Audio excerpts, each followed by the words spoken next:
Hello everybody, and my name is Goober, and welcome to the stream. Today we are playing furry games. Not just normal ones, but gay ones. The first game I have set up for today is Promises to Keep. I'll load it up in a sec. I just gotta do a few things to start the stream.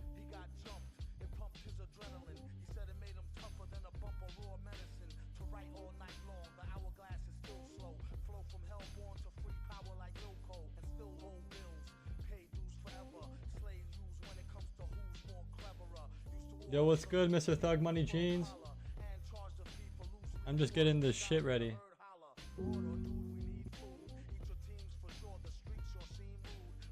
How you doing, Mr. Thug Money Jeans?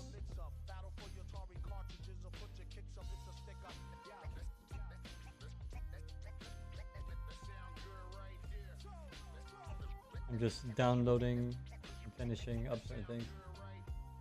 So I got two furry games for the stream. One's called Promises to Keep, and the other is One Date Danger. So one's a dating furry game and one's a normal one. I'm hoping they're both SFW, because I didn't really look into them that much, but they look SFW, which is good. I got them off itch.io. Have you heard of these before? So now I'll pause the music. Okay. Promises to Keep is coming up now. There we go.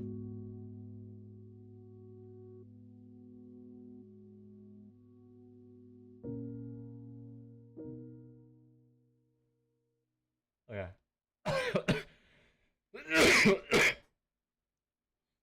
Please enter my name. Gatsby.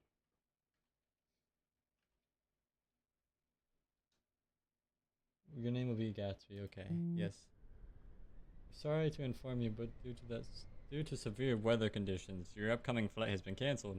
Please log in on our app or website to reschedule.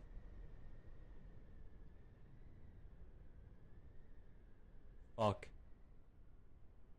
I had just laid down. Fur still wet from the shower. Luggage packed and ready to go. I was bracing myself for a short night of sleep, but now it looks like I have no flight to wake up for tomorrow. I stare at the cancellation message, silently willing it to change into something else. It doesn't, of course. I pull myself off of my creaking mattress, reaching blindly for the suitcase I place next to my bed. I unzip it and fish out my pillow and an extra blanket. I wrap it haphazardly around myself and stuff the pillow under my head, not even bothering to make the bed properly. Done that before. My phone buzzes again. An email from the airline bringing another reminder of the cancellation. Yep. No escaping it now. I'm not going anywhere. I was really looking forward to leaving. After a prolonged minute of staring into nothing, I begrudgingly open my flight app. The bright colors of the loading screen beam down on me. I roll over onto my side and watch the wind-beaten window. That thin sheet of glass keeping the blizzard at bay. What am I doing? There's literally no point of trying to reschedule now. A snowstorm like this will put the entire city out of commission for a while. I take one last look at my phone. Low battery mode, 3% power.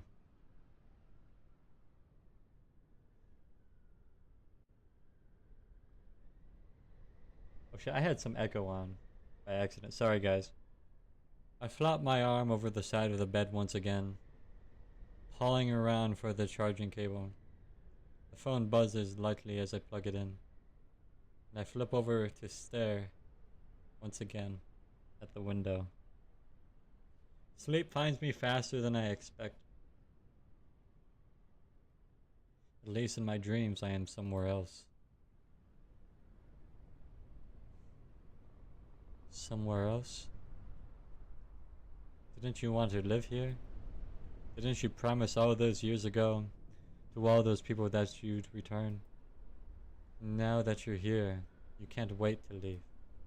Face it. You've returned, but you're not really living here. You're just waiting to die. Damn. I shiver a little. Something feels off. Poke my head out of the tightly wrapped nest of blankets. My blurry eyes take a few moments to adjust to the bright light peeking through the curtains. What time is it? I reach for my phone in the nightstand, sleepily sweeping my paw around my desk until I find it. I groan. Guess it's on the floor now. I begrudgingly roll to the edge of the bed, still somewhat protected by my covers. Fishing my phone off the ground, I tap the screen to check the time. Nothing. I could have sworn I plugged it in.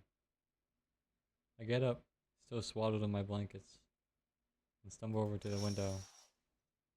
Open the curtains and... oh my god. I had known the storm was going to be serious, but standing at my frost-covered window, I'm greeted by huge, looming mountainous piles of snow. It had been ages since I had seen anything like this. On God, right? I'm such a gamer. Adjusting my cocoon of blankets, I reach out a paw and place it gently against the glass, feeling the chill sleep into my paw pads. The view through my window was comforting in a way. It reminded me of childhood mornings, the unparalleled excitement of a snow day, and the cozy security of a warm house in cold weather. I shiver again. A warm house. I look down at my still dead phone, and back up at the snow-encrusted window. My brain feels fuzzy and slow, unable to fully comprehend my situation.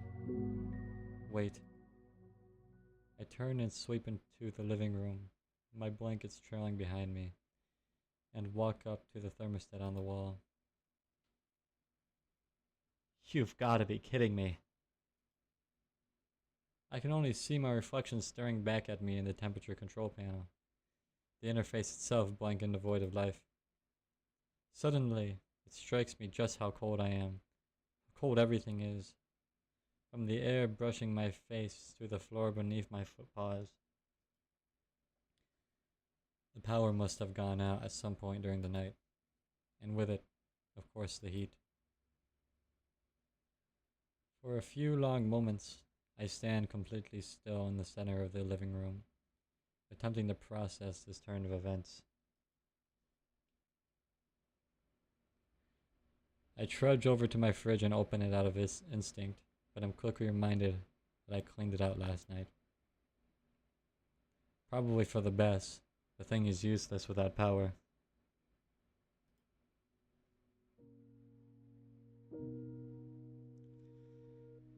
Defeated, I slowly walk to my chilled, easy chair and sit, unsure of what to do.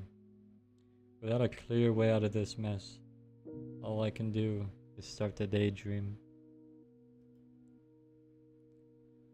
I wonder if he's still here, enduring the storm like everyone else. Who am I kidding?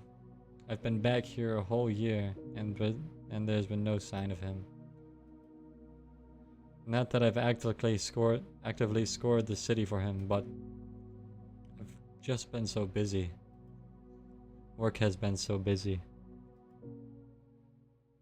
Life just got in the way. Damn. It'd be like that. I'm jolted out of my thoughts by the doorbell. Startled, fur standing on end a little, I crane my neck, trying to see the visitor through the frost-caked window. When that fails, I finally uncurl myself from my chair and step quietly toward the door. Peeking out of the little peephole, I can see nothing, just a white haze. Must be covered with snow. I jump as the knocks sound once again, right next to my head. Hello? Anyone in there? My name is Theodore and I live down the street. I'm just checking to make sure you're okay. Theodore? Yes, I remember running into him once or twice on the way to work. An Arctic fox, about 10-ish years older than me. I reach out a paw to open the door, then realize I'm still swaddled in blankets. I frantically shed my sheets and scramble about for a coat, cursing as I knock it on the floor. When I'm finally ready, I cautiously open the door. And the wind hits me like a truck. My fur fluffs up and I curl into my jacket, shivering. I had expected my thick snow leopard pelt to keep me safe from the wind, but clearly I was wrong. The bundled up Arctic fox stands in my doorway, paw stretched to knock again. Oh, he's kinda cute. Cute as hell. Am I right, boys? Oh. Hello, sorry for the surprise visit, Gatsby. Right? I nod dumbly, too cold to give him a proper reply. He looks me up and down, concern plain on his face. I'm checking up on my neighbors. I understand a lot of people lost power last night, and... He stops mid-sentence and takes a tentative step forward. Do you mind if I come in? Then we can shut the door. Mind if I come in? Then we can shut the door. You look like you're freezing. I take a guilty look behind me at the state of my living room. It's a little messy, but okay. Step backward and let him in. Shut the door. Step backward and let him in. Shut the door behind him. Thank you, Gatsby. Some weather we're having, right? Look at all, he's so precious. He gives me something between a grimace and a smile, clearly trying to lighten the mood as I shiver next to the door. He looks me up and down again. I nod once more, pulling my coat tighter around myself. I miss my blanket cocoon. How can I help you? Well, I'm hoping I can be the one to help you.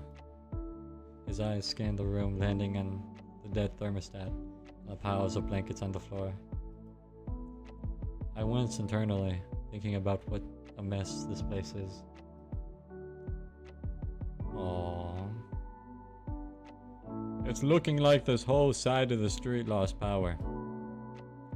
As I understand it, the snowstorm knocked over the tree, which in turn uprooted an electric pole. Oh. My ears droop. That's pretty serious. He locks eyes with mine, then, his voice gentle. Yes, I'm afraid it is. I'm sorry. But it looks like most of the neighborhood would be out of power for a few days at least.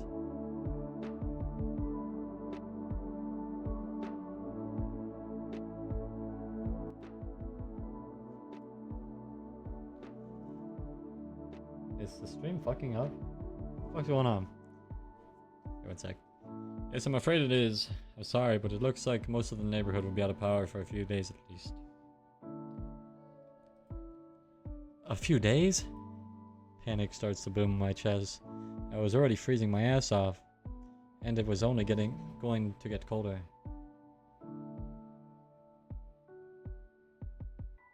Look at him, cute little Arctic fox, dude. Handsome. Theodore seems to notice my alarm and gently reaches out to place a paw on my shoulder. I feel its warmth through my shirt, seemingly the only source of heat in the whole house. Gatsby, please don't worry. I would be happy to house you until your power comes back on. That's why I'm here. His voice draws me back to the present as I look up at him. I still have electricity and an extra room for you.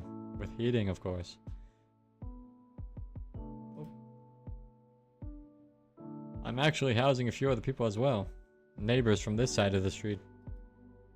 You are more than welcome to join us for however long you need. The gears start turning in my head. Before this, Theodore and I seldom spoke, and now he's offering to house me. I didn't have any reasons to be skeptical, but I know this might sound like it's coming out of nowhere, but we haven't had a winter this bad in quite a while. Neighbors should look out for one another in times like these, right? A group of random people at another person's house, someone I didn't really know. And the crowd we've got is pretty friendly, I promise. His tone is warm, inviting and absolutely genuine.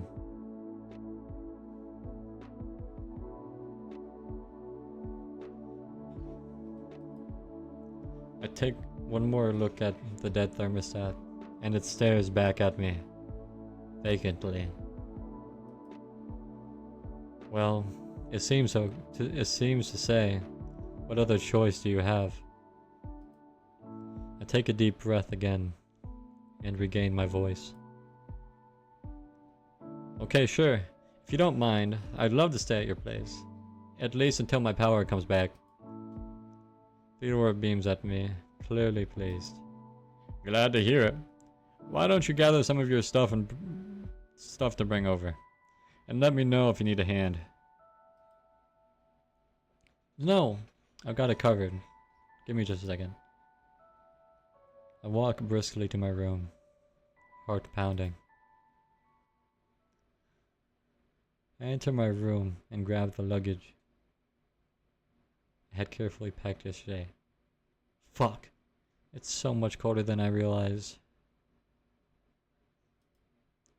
Trembling slightly, I take one more quick look around, slipping my dead phone and its charger into my pocket.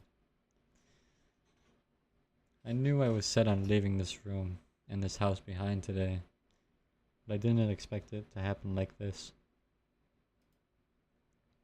I exhale shakingly, remembering to breathe. I have never been to Theodore's place. To be honest, we had barely spoken before this encounter. I'm not even sure I know which house is his.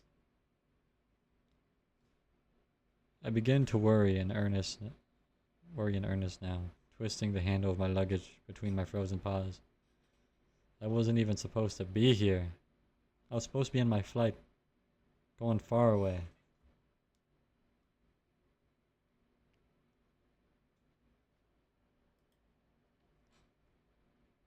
Hey, come on, Gatsby. You don't have time to mope or to panic. I chastise myself lightly, remembering once again to breathe. How is it so easy to forget? I look down and realize I'm still wearing last night's clothes. I should probably change real quick, especially if I'm going to be meeting new people. Oh God. Just keep moving. That's all you have to do. I take one more deep breath and release the handle of my bag. Just be normal.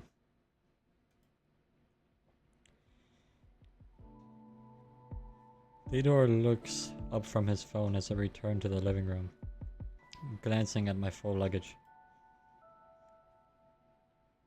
All packed? Anything you need me to carry? No, I think I've got everything I need. And it's just down the street. I can always come back. Fair enough. Ready to go then.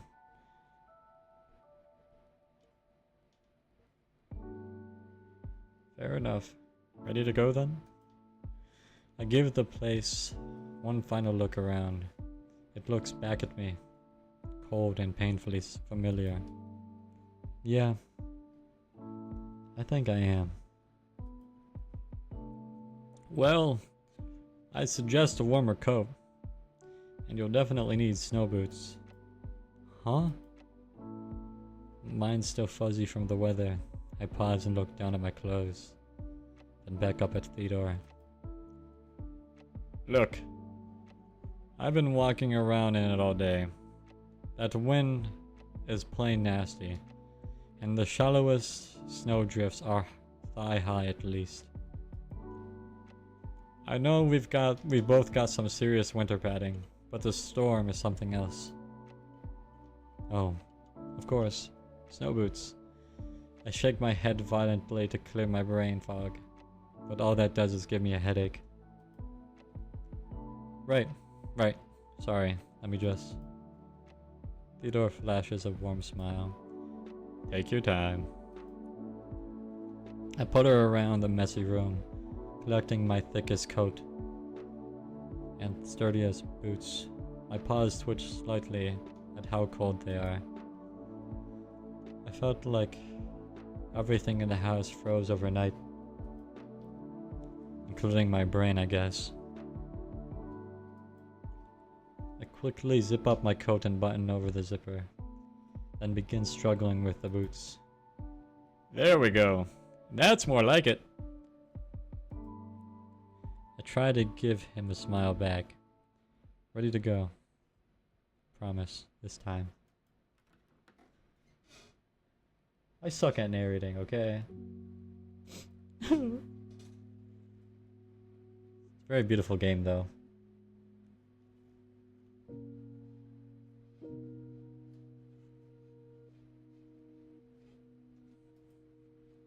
The snow stretches out in front of me, pristine, fresh, and almost paw print free.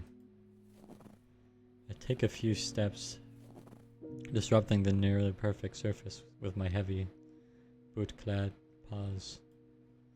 Despite Theodore's warnings, I gasp slightly as my legs sink in past the knee, cold slush seeping into my jeans. I lift my head slightly, and the snowfall seems to slow for a moment as I take in my surroundings. He's so cute! Look at him! He's so cute! Oh my god!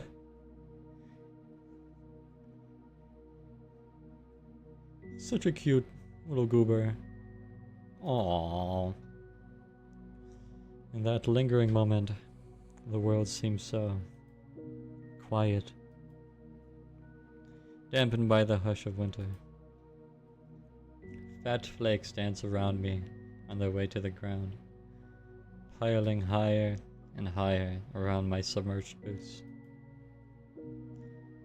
I resist the urge to stick my tongue out, like I did as a kid, as I watch them descend. I truly can't remember the last time the city has been this silent. Snowflakes start to accumulate around my snout, on my shoulders, on the sides of my coat, wherever they can find purchase. My snout starts to sting, yet my other senses feel so muffled. For a single precious second, the world seems to stop turning. All is silent, calm, and still. Then the wind picks up again, and the sweet, beautiful snowfall starts to blow directly in my face and eyes. I hiss in pain and hike up the hood of my coat. A howling gust tear at the fabric, trying to rip it off and ruffle unchallenged through my fur. It's like nature itself was reminding me of its preeminence. I feel the weight of my cold phone in my pocket, a victim to the wrath of the storm. I think with the plane I was supposed to board, grounded by the weather, buried, like the cars on the street. I feel helpless, too, taking it all in. A speck in the endless white ocean, whose tide could so easily sweep me away.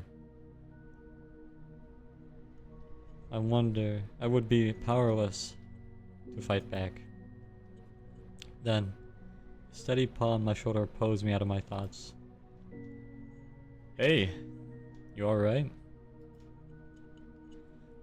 He's nearly shouting over the sound of the wind. I turn to face him, blinking and shaking the snow off my face. The gust wanes slightly, and I manage to get a few words out. Yeah. I'm just adjusting. I mean, I was born and raised here, but I don't ever remember seeing snow like this. Theodore nods. As far as I can remember, this is the worst it's ever been. I believe it. The cold starts to pierce through my layers, and I can feel a creeping wetness spreading underneath my socks. Theodore seems to be surveying the area as well. I get the feeling he isn't just taking in the scenery. It'll be days, I think, before they can get the plows through here. And it's obviously still piling up, so. I can hear the worry creeping in his voice as he looks up and down the street. I look past him to my car, parked in the driveway. Or at least what I think is my car. Only a vague shape is visible beneath the snow. But that's for future us to worry about. He imbues his voice with some forced cheer and starts wading through what I assume is the sidewalk. For now, let's just get someplace warm. I'm freezing my tail off out here. He leads the way, and I follow closely behind him. We walk slowly, with a wide, loping gait. Foot paws testing for shallow spots, doing our best to not topple over. After only a few steps, I start following Theodore's trail exactly, tired of wading through the thigh-high drifts. We walk quietly, both of us devoting most of our attention to staying upright. I wasn't really in a conversational mood anyway. For some reason, it felt wrong to talk to him.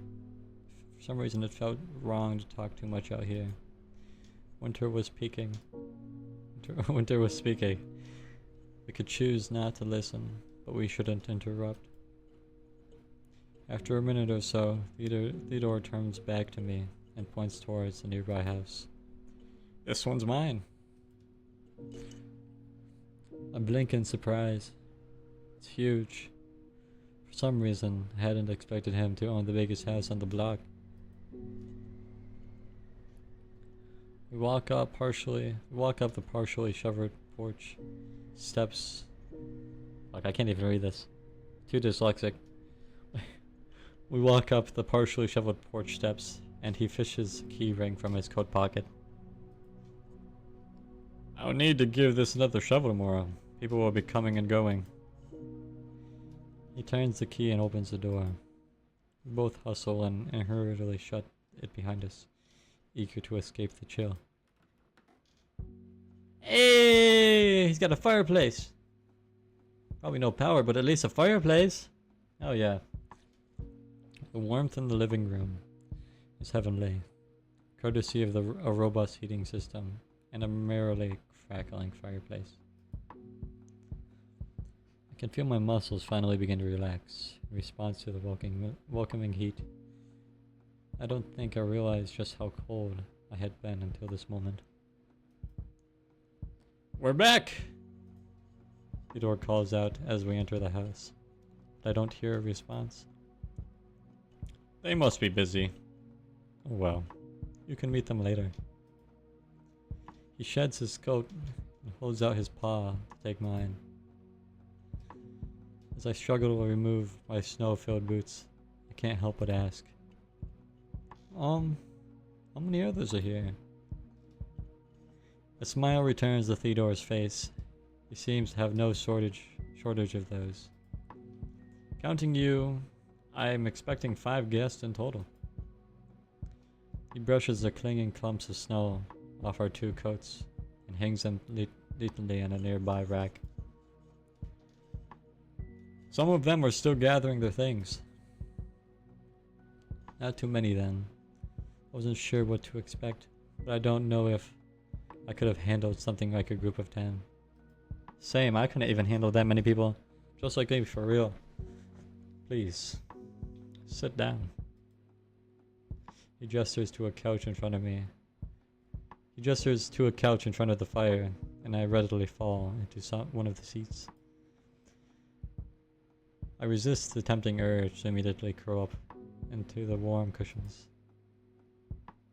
Theodore looks me over again and continues.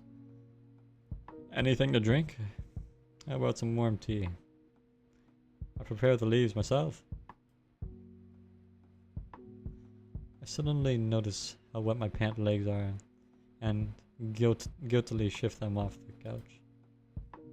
I think I'm good. See, me personally, I would have taken the tea. If I was out cold with fucking thigh-high snow, I'd start chugging that shit. There wouldn't be nothing left for the other guest.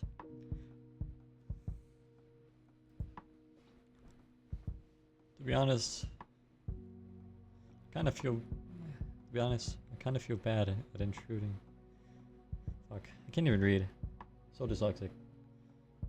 To be honest, I kind of feel bad intruding in the first place, so.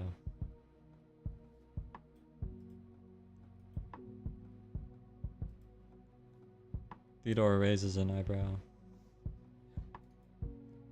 Now, I'm gonna stop you right there. As long as you're staying here, what's mine is yours. I promise you, there is no reason at all for you to feel bad or guilty. It's not as if the power outages are your fault. And speaking of, I felt how cold it was in your house. You must be freezing. Please, let me bring you a warm mug of tea. Alright, you got me. Some hot tea sounds wonderful right now. Excellent. I'll be back in just a second. He turns and begins to walk through the kitchen. Theodore? He stops in the doorway and turns. Thank you for all of this. It's my pleasure. And please, call me Theo. Oh, fuck, I smacked my face with a mic. As Theo walks off to the kitchen, I remember the dead phone weighing down my pocket and begin to scan the room for an outlet. That's our generator. The living room was pretty well kept, much neater and more welcoming than my place when I still lived there.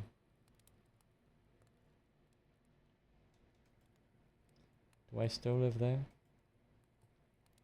I wonder where I'll put this. Oh, I wonder where I'll be put after the storm settles. I find a suitable spot near the couch and start charging my phone. I wonder if I'll have any messages. Or if it will just be updates on my canceled flight. Just automated text sent. Fuck. Or if it will back.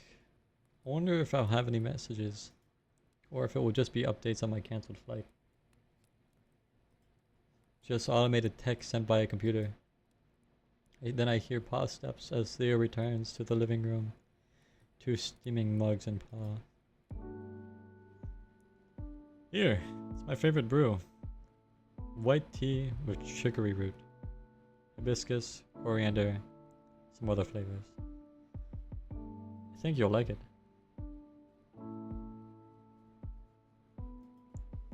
He holds a mug towards me as he sits. I reach out to grab it with both paws, hungry for its warmth. Thank you. I lower my head to give the tea a sniff. It smells like tea. I guess I really don't know anything about tea. As I lean in for a sip, Theo slips his phone out of his pocket. It tastes floral, with hints of citrus. It's pretty good, actually. I start to give a compliment, but Theo speaks first. Do you know the raptor in number 42? I've been trying to get him to join us here, but he hasn't responded to my text. Didn't answer the door when I knocked either. Not really. I mean, I don't have his number or anything. Churl off lamely, hiding my snout in my mug. A few seconds of silence pass as Theo continues typing.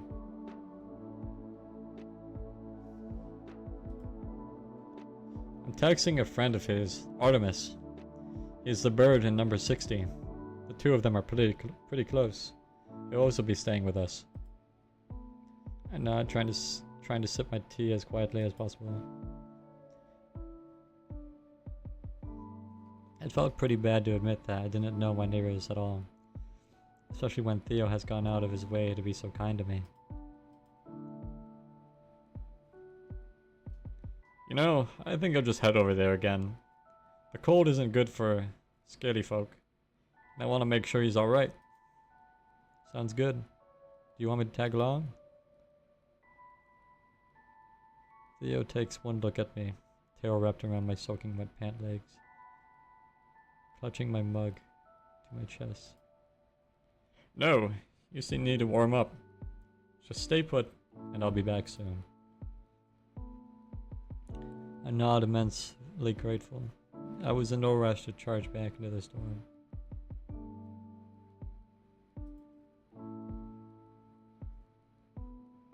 Let me save this real quick.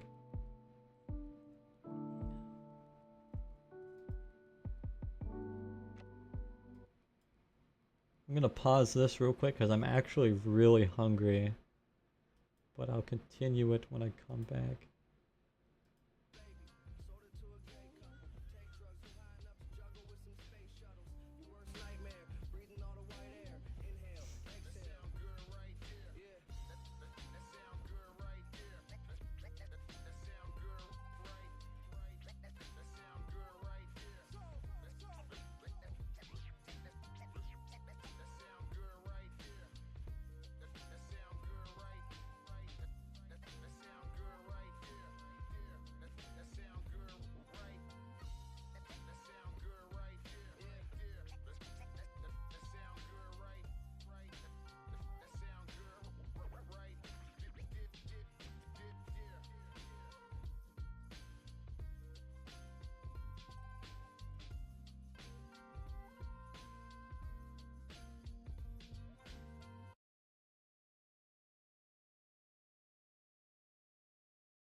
Yeah, well, I don't spend a single day making minimum wage. Okay, I'd rather blow my brains out or sit in a cage. And I might make a lot of money, then just give it away.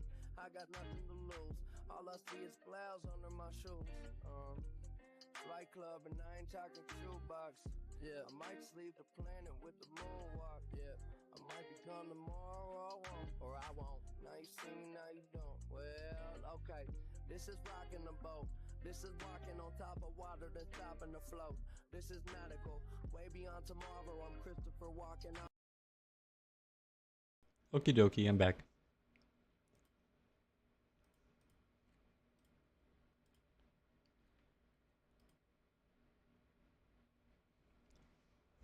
I nod, immensely grateful. Let me see. I'm just gonna put the music on. I nod, immensely grateful. There was no rush to charge back in the storm. Theo gets up and walks to the door, slipping on his coat again.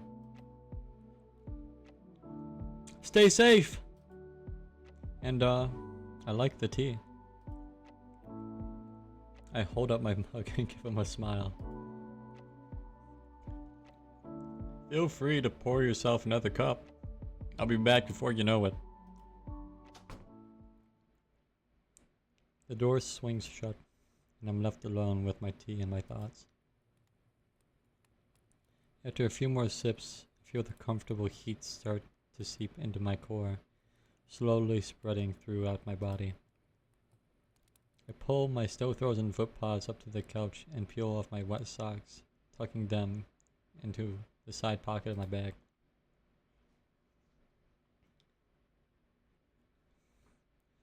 As the minutes pass, I start subconsciously prepping for company, my eyes fixed on the front door, waiting for it to open.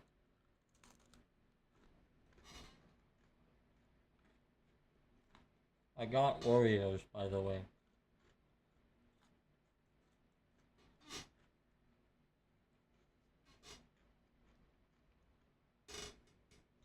I can do this.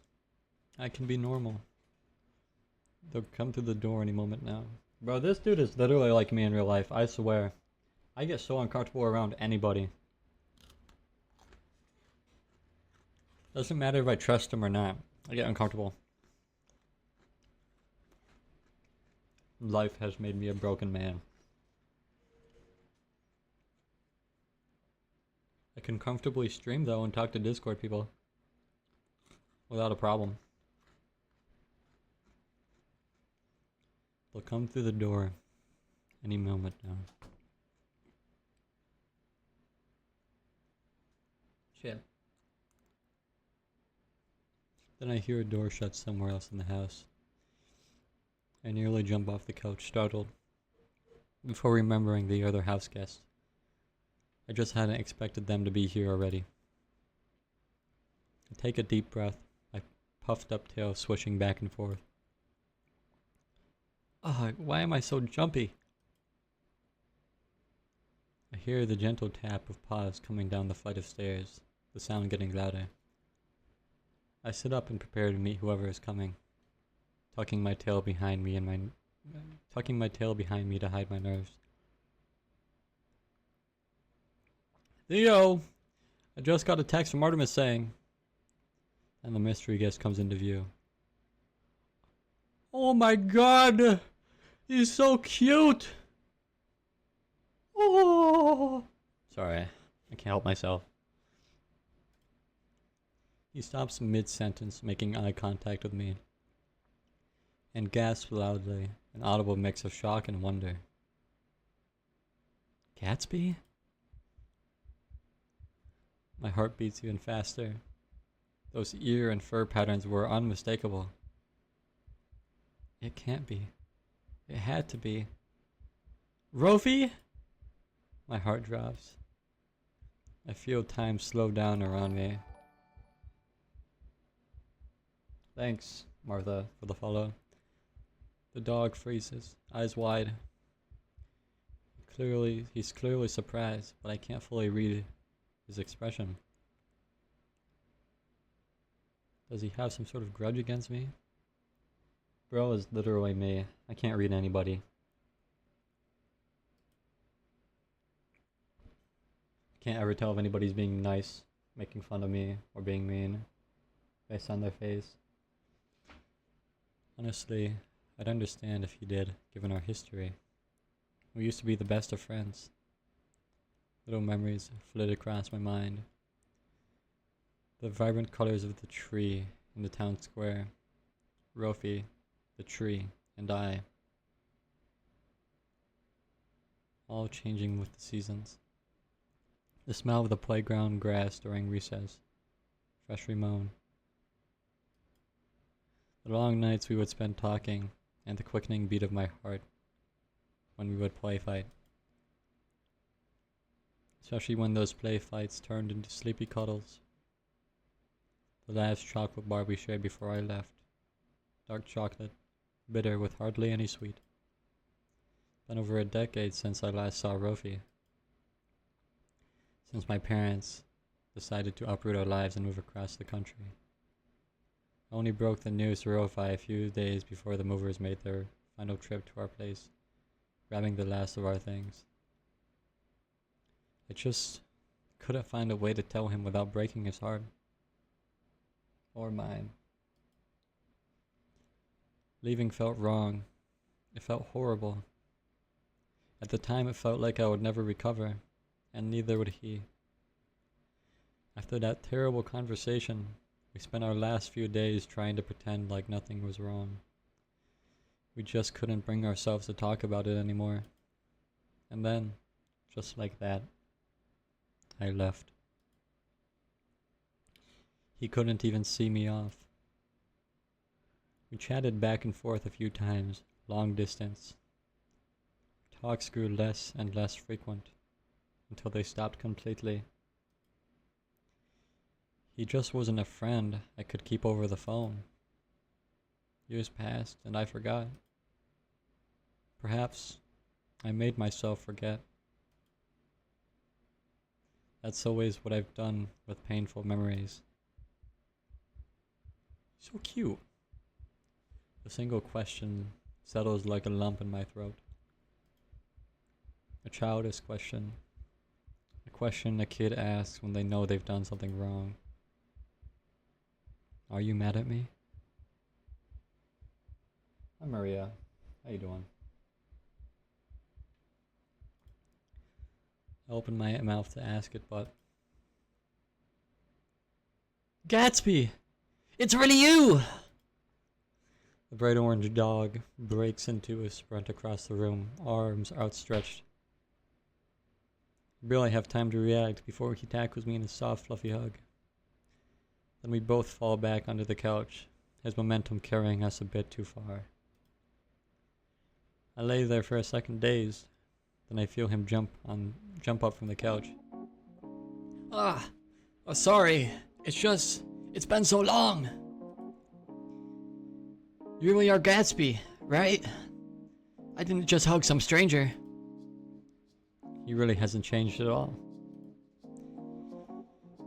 He takes a seat next to me, eyes wide, but filled with energy.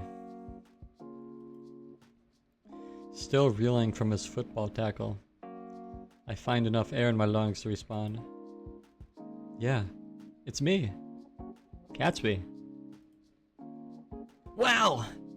It really has been a while. What, like 10, 12 years? He says incredulously, counting on his paws. The guilt rises once again to the surface.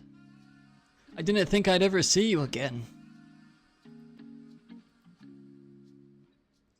Oh, hey, Gatsby. You okay? I blink a few times, unball my stiff paws, and force myself to meet his eyes. Yeah. Sorry, it's been a while, you know? Trail off watching his face Trail off watching his face closely for a hint of sadness, a twinge of anger, anything really. But his expression doesn't really change. To an unknowing observer, it would seem like we were only apart for a weekend. It has been. But it's just nice to see you again. Really. The genuine warmth in his voice comforts me a little. Maybe he really isn't mad. I feel the same way, really. Amidst all the craziness, it's nice to see a familiar face. Knowing that we have to breach this topic at some point, I decided to take the leap. So, speaking of, what are you doing here? It wants a little, not the smoothest sec? I don't know how to say that. But he takes my question and runs with it, like the master conversationalist I remember. You'd never believe it. His voice practically drips with sarcasm. But I stayed here for all of high school and then for college. That's the suggestion of my parents. Good. Welcome back, Mr. Thug Money Jeans. Oh God. Rofi's parents. Are they still the same? He rolls his eyes and nods. Yes. Yes, they are. So you're still under their thumb? Rofi pups up his fuck. No way that's the Gatsby from the Great Gatsby. No, my old Sona and the name I go by is Gatsby, but the name is because I really like the name Gatsby from the Great Gatsby. And because I used to have a super duper crush on Leonardo DiCaprio.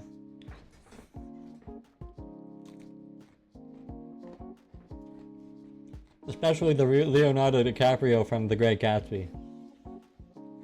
He was hot as hell, boy!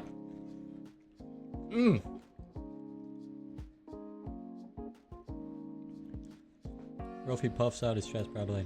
Actually, I moved out, so not as much, I guess. My eyes widen.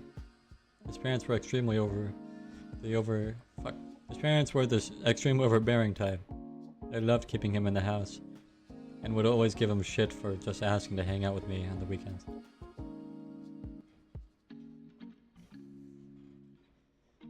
And they were okay with that? You moving out? Well, sort of. That didn't sound too convincing. There's no way they would just let him move out. Not if they were at all the same people they were a decade ago. They, kind of made it happen themselves, really. I notice his tone drops slightly. Ryan Reynolds is low-key hotter. Okay, Ryan Reynolds is hot, but he's like every straight guy's wet dream. I actually like Ryan Reynolds. He's a really hot guy, but I also really like, Ryan Gosling is really hot. And, Jake Gyllenhaal, for sure. I'm not saying I'm straight, because I'm not. I'm gay as hell, boy.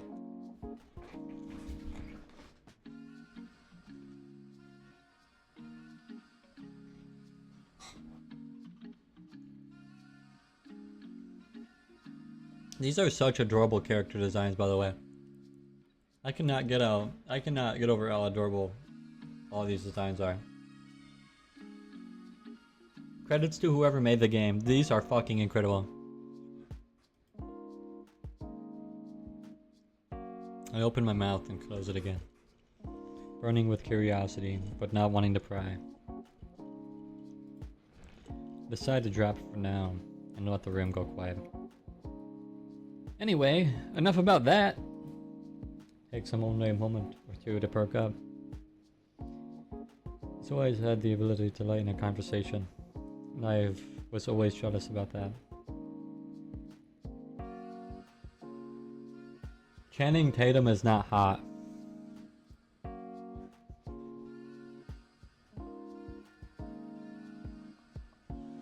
Ryan Reynolds is so much hotter. The only thing that Channing Tatum has going for him is his face and his jawline. What are you doing back at this time of year? Missed me so much that you traveled through the snowstorm to see me? I resist the urge to flinch. Best just tell him the truth for now. It will come out eventually anyway. Actually, I've been back nearly a year. A year! Why haven't I seen you at all then? I fold a little into myself and drop my gaze, though I can tell he's surprised, not upset. Thank God. I'm not sure I could handle an upset Rofi right now. Or never really. Well, you know, we just kind of lost touch after a while. I figured we were both busy with school and work and all that, so I wasn't sure how to get in touch with you. Anyway, my excuses were feeble at best, but Rofi remained just as chipper as ever. But you thought about me, at least. Phew. That's a relief. Glad I wasn't just a poor, forgotten soul. Imagine little old me being lost forever in the depths of your mind. He draws out his last words dramatically, then sticks his tongue out at me. He's so cute. Look at him. He's just a little cutie. He delivers his quips with the same energy I remember from childhood. But with all that's happened, it would take some getting used to again. And now that I verbalize it, I guess I did think about him from time to time. Honestly, more than that. Hell, I was thinking about him this morning. How could I not, given how close we'd been? I think I was putting off of our meeting because I had expected it to be painful. I hadn't expected anger or tears, or we really seemed to be picking up where we left off. Well, I'm surprised I haven't seen you around. Then I always go on afternoon walks and I feel like I know almost everyone who lives here. Well, I don't get out that often. Oh, I bet. Let me guess, a grocery haul once a month?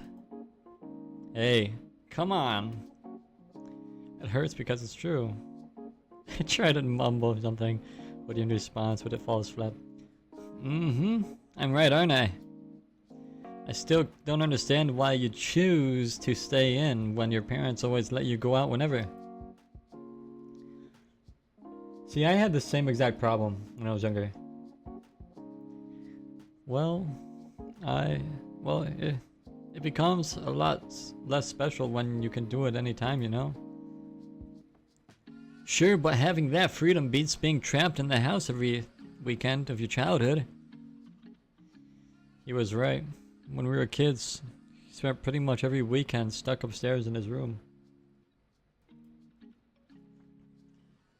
Every Saturday I would always try to sneak him a treat through his window. I'll pause for a sec. What I'm gonna actually do is this is gonna be a couple part stream. I'll stop this at 1 hour.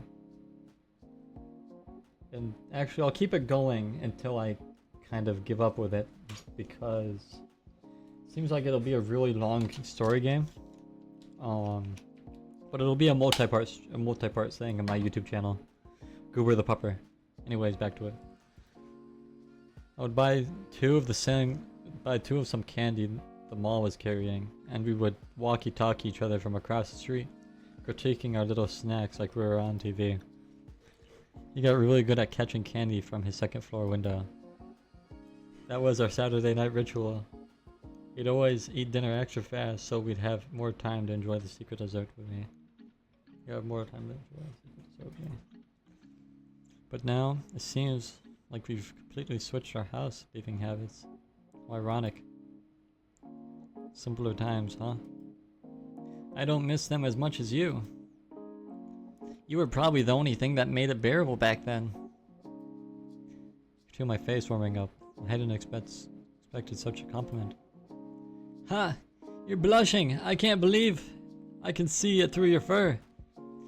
He reaches out to playfully poke my cheek, but I bat his paw away, more amused and annoyed. He sticks his tongue out at me again, and swishes his tail slowly. So, what did you get up to once you left? He always did have a talent for tonal whiplash. Guess it hasn't changed either. Well, nothing much. Moved to a new city, went to a new high school, and with new people. I bet you were super popular. Everyone here loved you. One look at his face told me that he wasn't being sarcastic. Are you kidding me? You were always the popular one.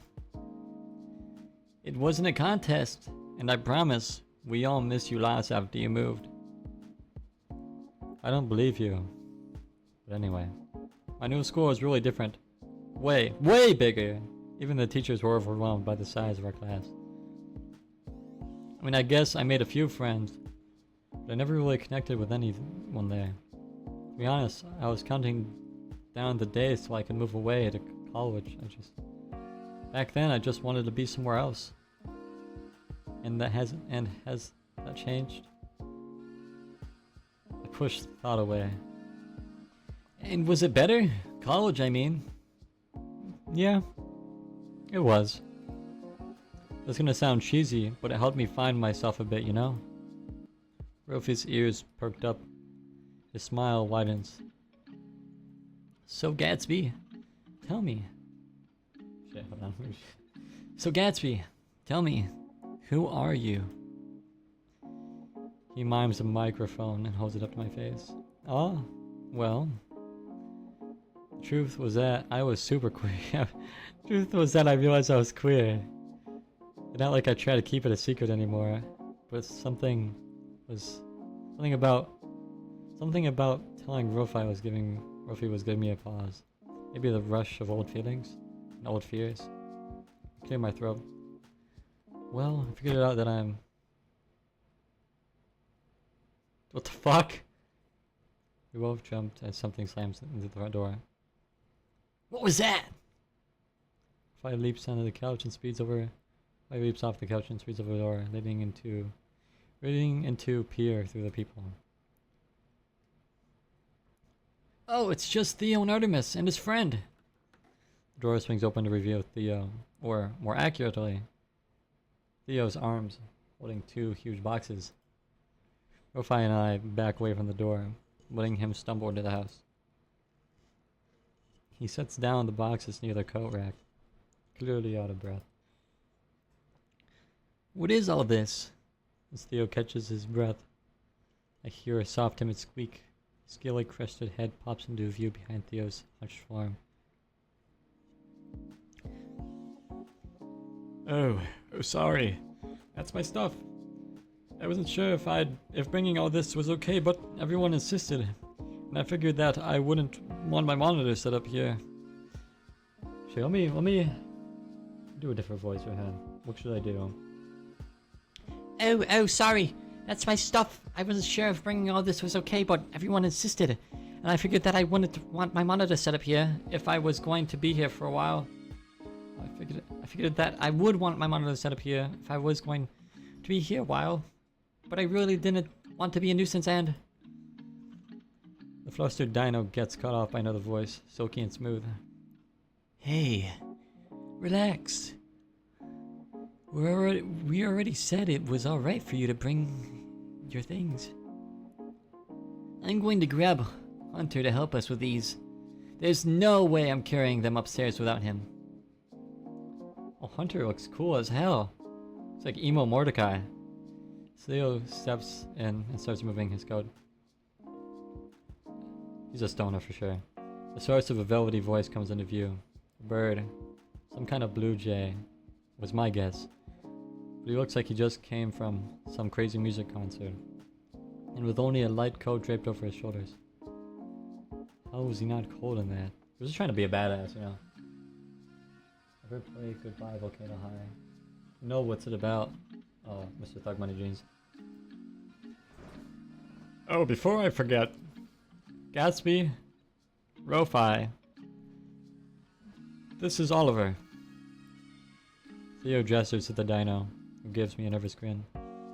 Theo then indicates the bird. And this is Artemis. The bird nods at me once, adjusting the box in his talons. Rofi, I think you and Artemis know each other already.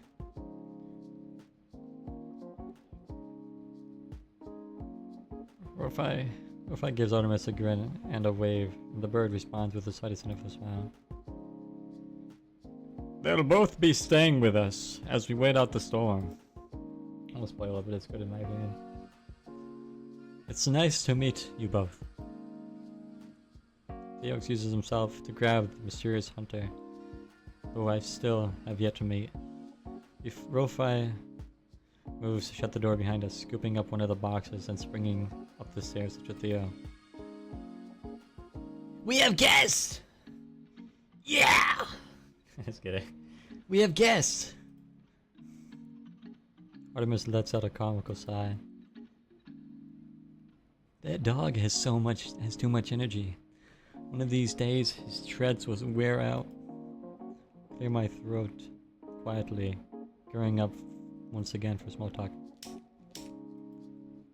So, you do know Rofi, then? When did you two meet?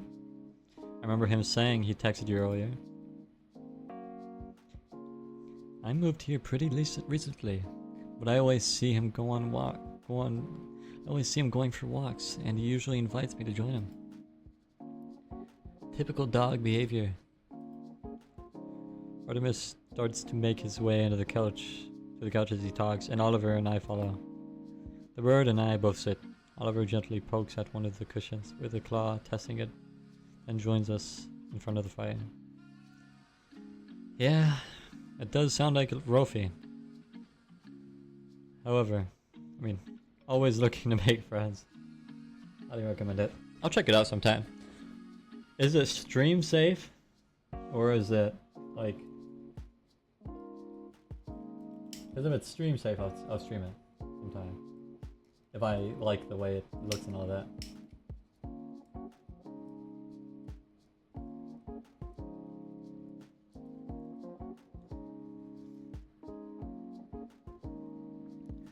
By the way, you're Gatsby, right? The same Gatsby you went to school with? He mentioned you once or twice. Another twinge of guilt. Though, not as strong as before, after all. Or if I hadn't really seemed upset earlier. Okay, good. I'll probably check it out, Mr. Thug Money Jeans. Yeah, that's me. Nice. I'm usually garbage with names, so apologies in advance if I forget. No worries. Can I just make sure I've got your names right too? I point at the blue jay. Artemis. Yep. And Oliver, right? Dino doesn't respond immediately. Shuffles a little in his seat, looking like he decided whether or not to correct me. Sorry, I'm wrong, aren't I? No. You see the gears in his head turning. But, you can just call me Ollie, though. If you want. With Theodore in the room, I guess I just wanted to introduce myself properly first. Rather than start with nicknames.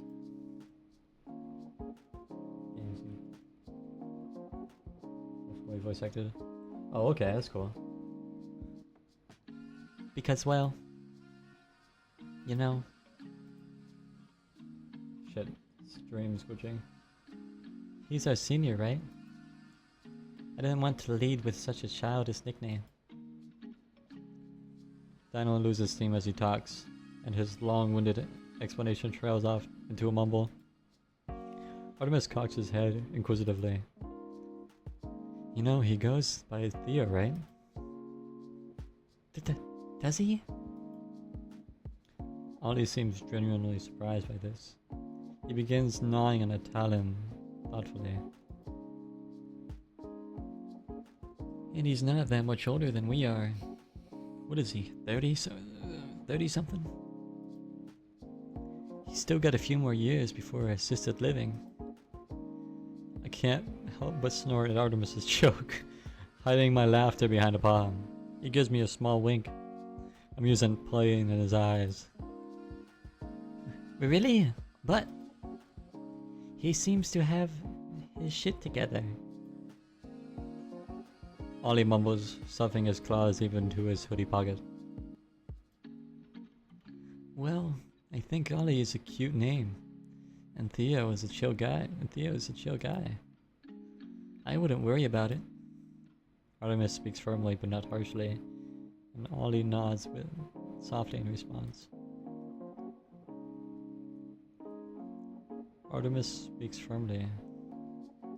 Wait. From the look of it, these two have known each other for quite a while.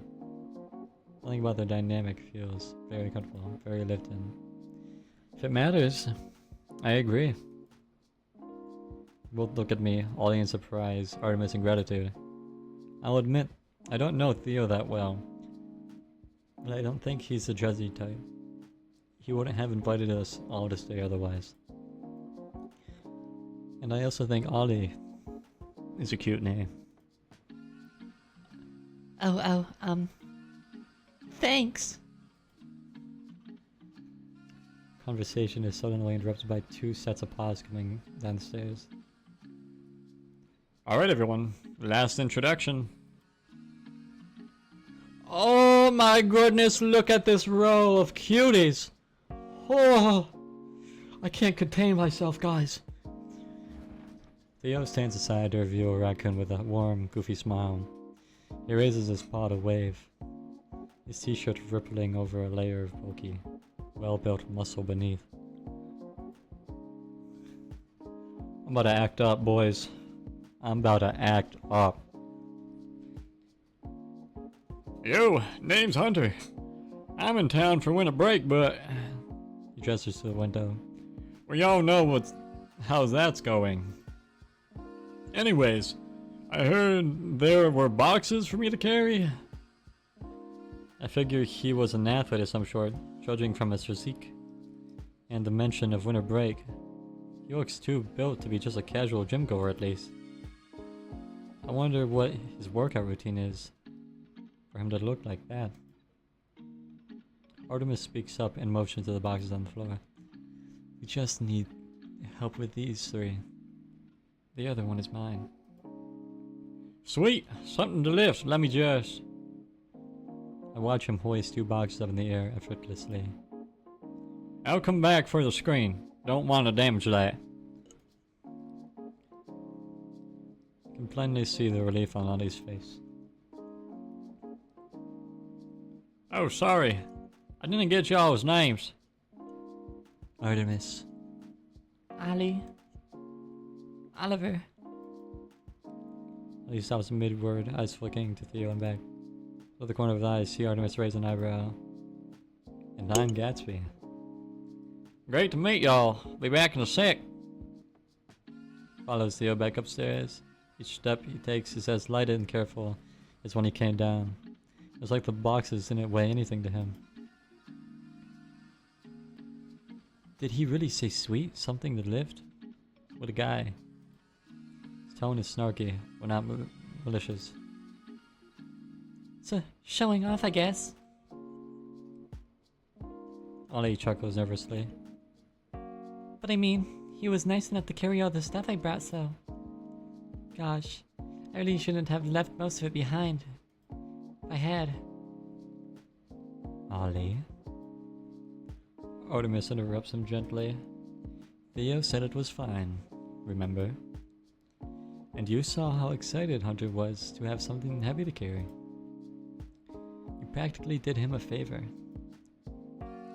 Ollie seems to settle slightly in his seat.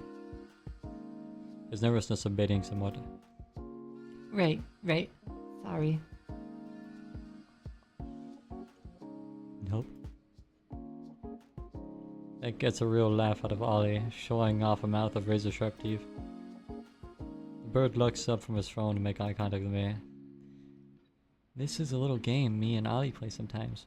Whenever he apologizes unnecessarily, just say no. It does help, actually. Well, until I forget again. Yeah, until you forget again. Don't worry, I'll keep doing it. I hear Hunter come back down the stairs without Theo this time.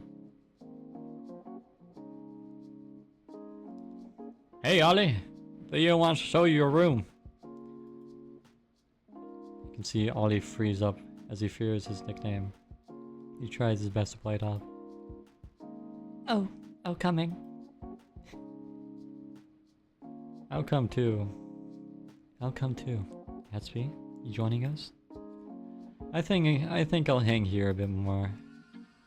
Might be nice to get a moment to myself. These look like my type of people. I'd fuck with all of these dudes. In both ways. One of us gives me a lazy thumbs up and rises from the couch. He stretches his wings out a bit and bends over to grab his box. Well, see you later then.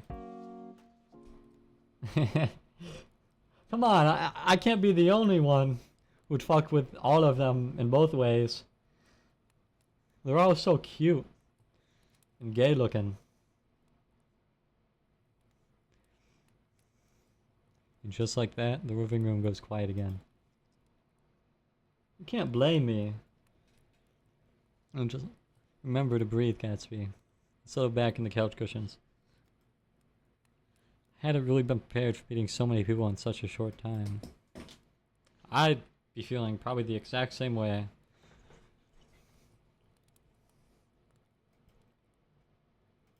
And for reconnecting with an old friend too. Take a moment to relish the silence, knowing it will be in short supply in the coming days. Sure enough, it isn't long before more paw steps echo in the stairwell. I hear some audio coming from a phone, followed by a familiar soft giggle. Then Rofi hops off the second while the steps come into view. Hey Gatsby, what you up to? Makes its way to the couch and plops down, laying leisurely on his back. Just taking a breather. I didn't think I'd see so many new faces today. I know, right? Isn't it so exciting? What do you mean wild statement, Mr. Thug Money Jeans? Come on! It's true though! Well, I mean yes. But it's also exhausting. Chuckle a little and it turns into a yaw. A yawn. I instinctively curl onto the soft couch cushions. Okay, sleepyhead. Enjoy your peace and quiet down here. I curl up even more, a mischievous smile spreading across my face. Sure am. No orange dogs barking my ear off. I study him carefully, testing the waters. To my relief, he commits to the bit, letting out an exaggerated gasp and throwing a dramatic paw over his forehead. And he gives me a cute pout, accompanied by the softest set of puppy dog eyes. You're so cute!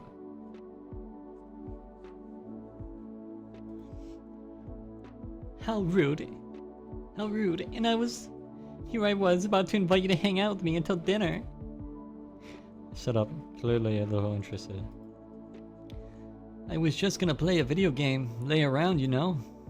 Just as I was about to respond, hear more paw steps on the stairwell. Hey, you two. Just here to grab the last box. Rofi and I both waved to him. Gatsby, you've met Hunter, right? Just a few minutes ago. Yeah.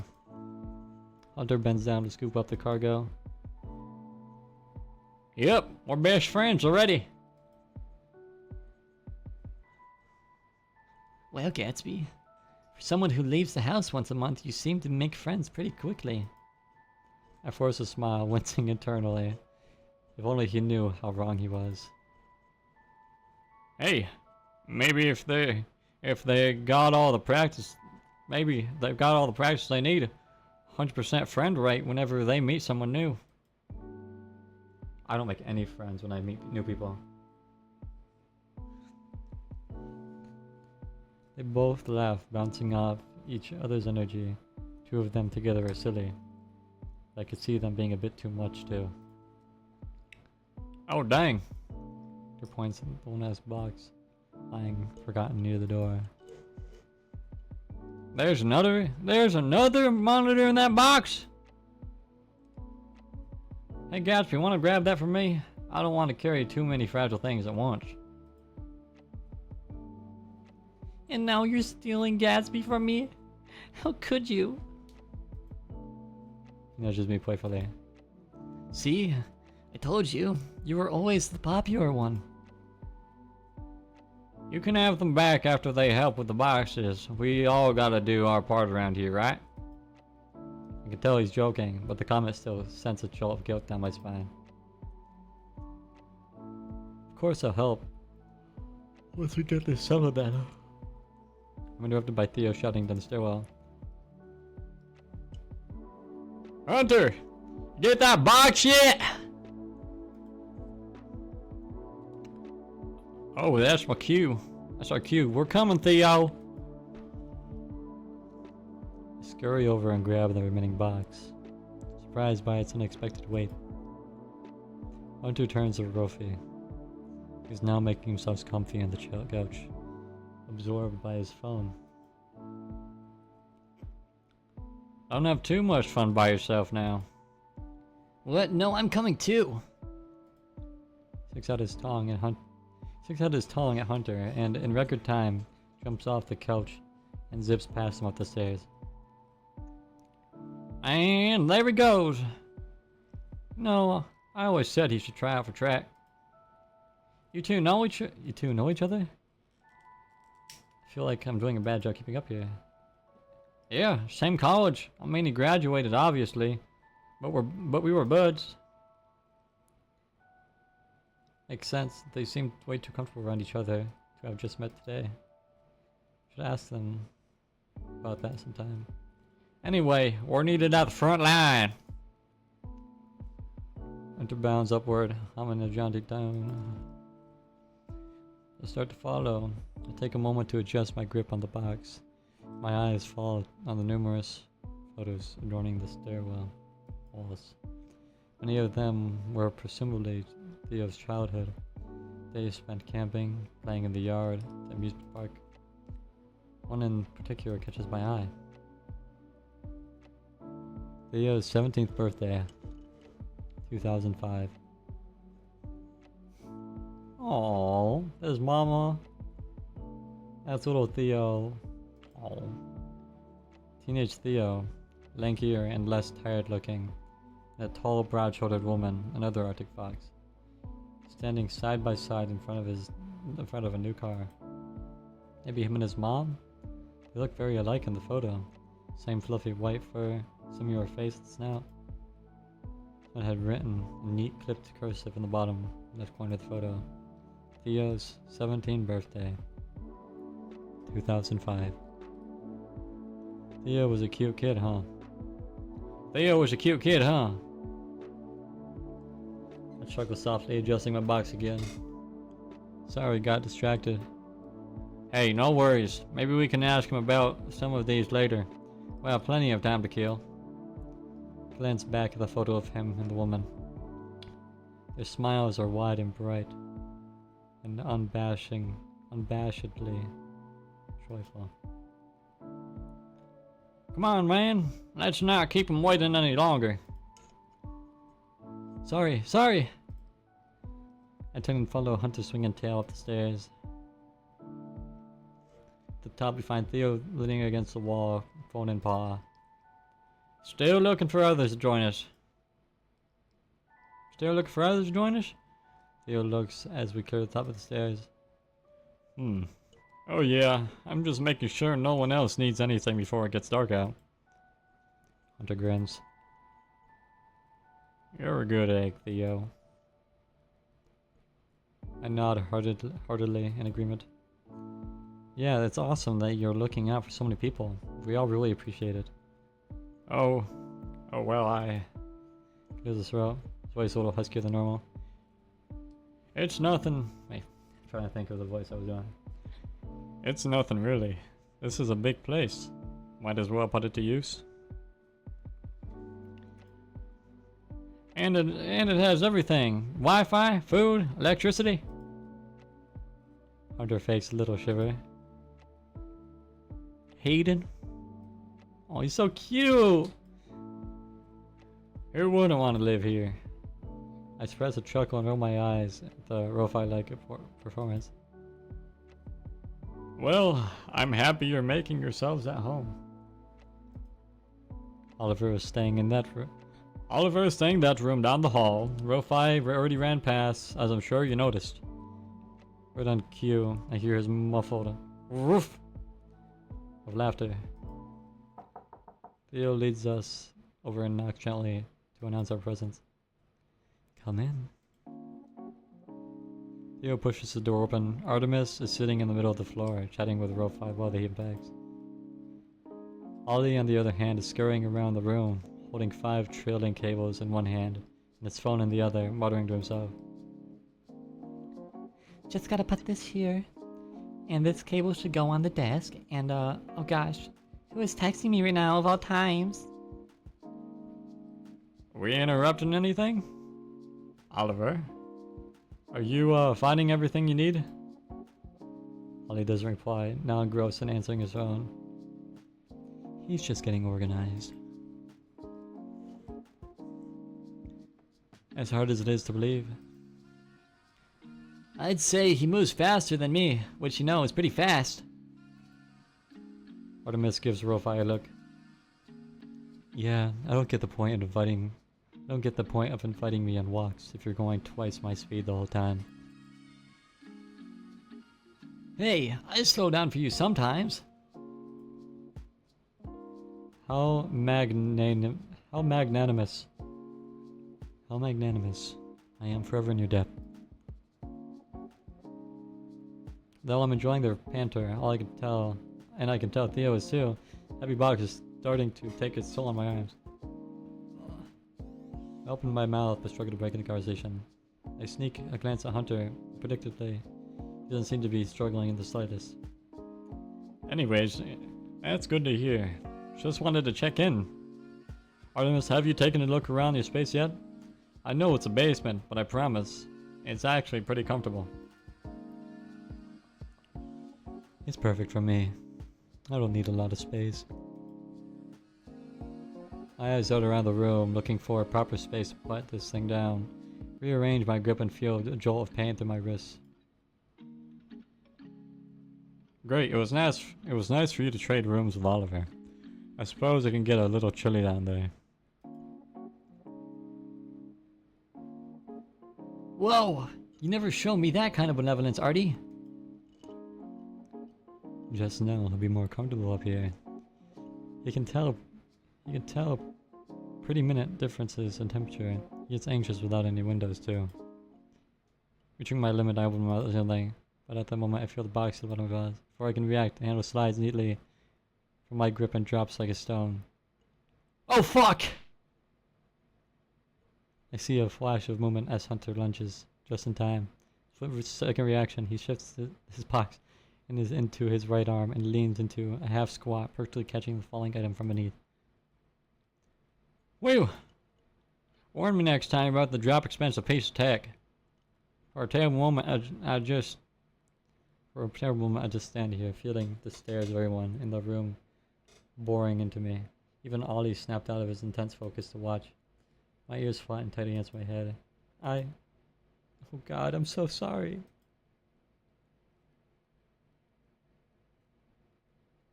My voice breaks the spell and Ollie zooms over us, snatching the lid. It's a deep breath. Don't worry about it. Nothing's broken. Thank God. I was just holding it just fine and then... No, please, don't apologize. No harm's done, really. Ollie smiles and meets my eyes, and incredibly, I believe him. I smile back gratefully. Yeah, no harm done. I was just messing with you. Although I hope, I can't hold this pose forever. Oh, sorry.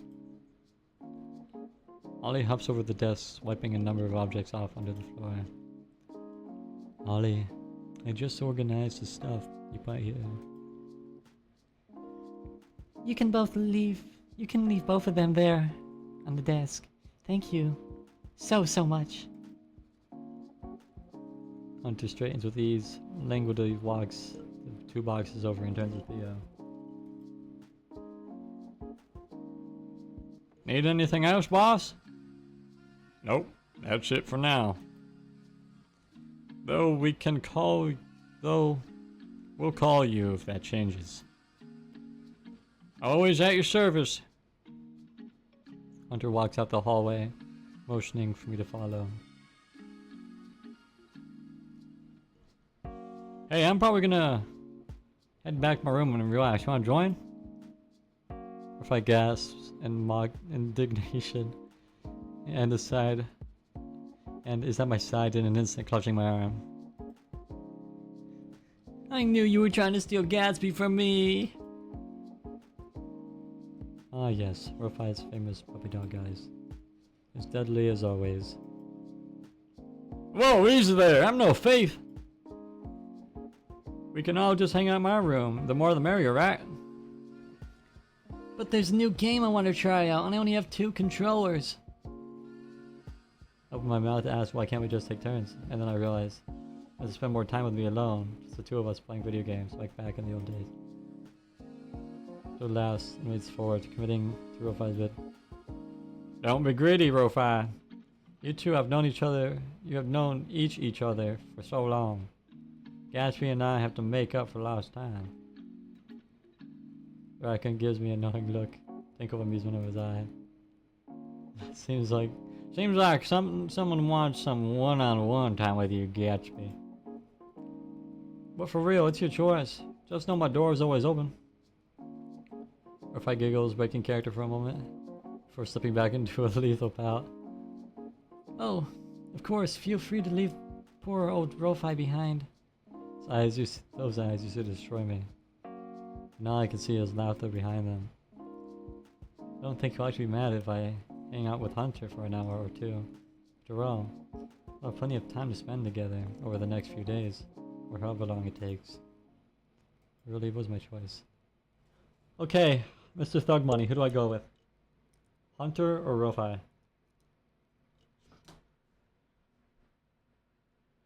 I need somebody to give me I can't make this own decision. Because on one hand, you think Rofi? Okay. I only just started to catch up with Rofi and was looking forward to spending more time with him. I can't resist those eyes for long. Rofi literally jumps for joy, arms in the air. Yes! I finally have someone to try this game with. My room's this way. Come on, come on! With that, Rofi skips down the hall and disappears into a doorway. Sorry, Hunter. Hope you don't mind. The raccoon's eyes are full of mirth. He doesn't seem upset at all. Hey, don't worry about it. You two go have your fun. We're all gonna be stuck in the same house anyway, so I'm sure we'll get the chance to hang. Hit me up whenever. You gotta do me just one favor, though. Crush him at that game for me. There's nothing I'd like more. Raccoon gives me a thumbs up and starts off down the hallway, hopping from paw to paw, jumping to touch the ceiling with each movement. I approach the door where Rofi disappeared and knock on the frame. Oh, just get in here. Didn't you see me walk in? I was just trying to be polite. Come on. How long have we known each other? I haven't changed that much, you know? You didn't have to tell me that. So far, the only difference was his height. I was always taller than him growing up, and now. Fire waves from the bed, limbs splayed over the top, a simple brown comforter and white pillows. Bright winter daylight shines through his window. Take a good look around the room. In stark contrast to Ollie's room, it looks practically untouched. Just spot a handheld suitcase in the corner, neatly zipped up, backpack lying against the wall, and a laptop charging on the desk. The PS5? Didn't really bring much. What? The gorgeous layout of my room got your tongue? I was just surprised he didn't bring more stuff over. I have everything I need, though. A bed, a desk, and chair. TV, a window, a bathroom, water, and electricity. What more could I want? What more could you want in the living space? I do remember being a pretty simple dog. His old room was incredibly plain, which I found ironic. Someone as bright and energetic as him. Actually not sure if that was his preference or his parents. I guess old habits die hard. Anyway, if you're done commenting on my lack of personal belongings, we have a video game to play! Watch Rofi prance around the room, swapping between his backpack and suitcase. He bounds back to me, holds out two controllers. Player 1 or 2? Player 1, of course. Instincts take over then. We both plop ourselves down on the floor in front of the TV, just like we've done a million times before. Let me get some tunes going. I game better with music on. What do you listen to these days? You'll see. Russ is playing the music out. Soft melody accompanied by a gentle tapping beat. Quiet, cozy music. Fitting. Game boots up. It's a little battle royale type. 405 just sets. It's a local. Multiplayer. You get feel with the controls.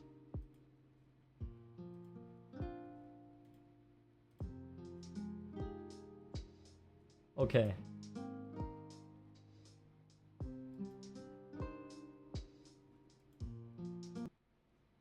I'm going to end that part off here.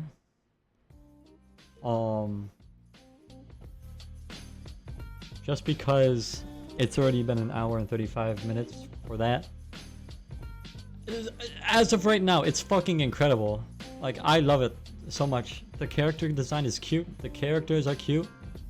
I do enjoy doing the voice lines that I've been doing. I think it really, the voices really do bring the characters to life.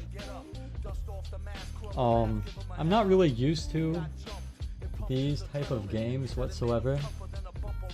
It's actually, besides Amorous, this is one of the only other story games that I played. Yo, what's good, Big Stops, guys?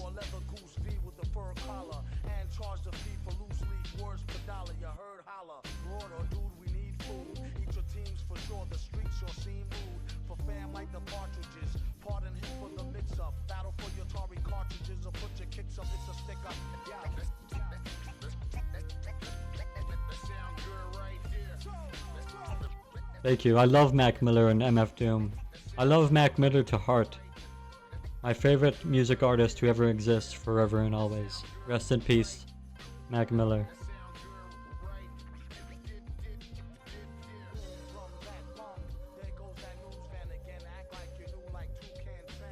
Anyways, Big Tops, guys. This was the end of this stream. I'll stay along for a little bit just to chat. How's it been going? It's been going pretty good. I'll chat for a bit though, if anybody had any questions. Thank you, Big Tops, guys, for the follow.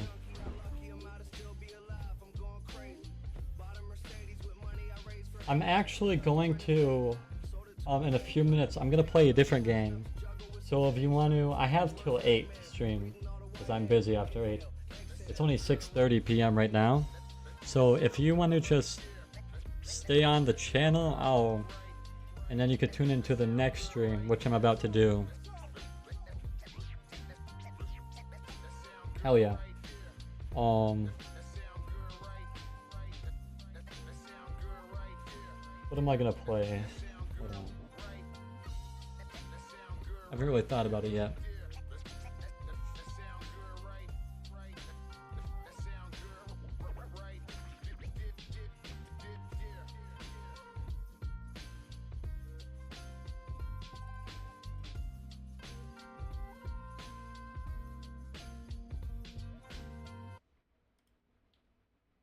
Alright. Well, thank you all of you for watching. Thank you for coming. If you did enjoy the stream, do consider following or subscribing. Follow my YouTube, it's the same as my Twitch. I have Instagram. It's Gatsby and Goober with underscores in between each space. I'm soon changing it to just be the same. But if you did enjoy, do consider following, subscribing, check out my other socials and all that. I have my Instagram linked in my Twitch bio. But yeah. Other than that, it's time for me to go on to the next stream. See you all next time. Goober out and goodbye!